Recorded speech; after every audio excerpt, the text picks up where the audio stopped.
Excuse me দাদা, আসলে আমার বাবার কন্ডিশনটা হঠাৎ ডিটোরিয়েট করেছে, আমি কোথাও কোনো ডাক্তার খুঁজে পাচ্ছি না। পাবে না, না স্ট্রাইক চলছে।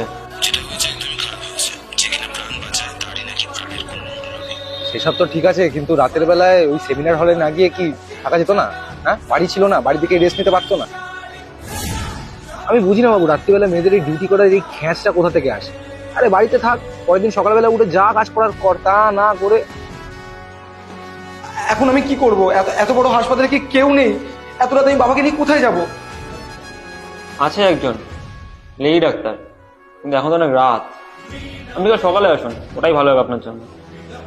যা হয়েছে খারাপ তো হয়েছে, কিন্তু আমার মতে বলে যে নারীদের সুরক্ষা তো নারীদেরই হাতে, মানে এটা তো আমরা কিছু করতে পারবো না। আমরা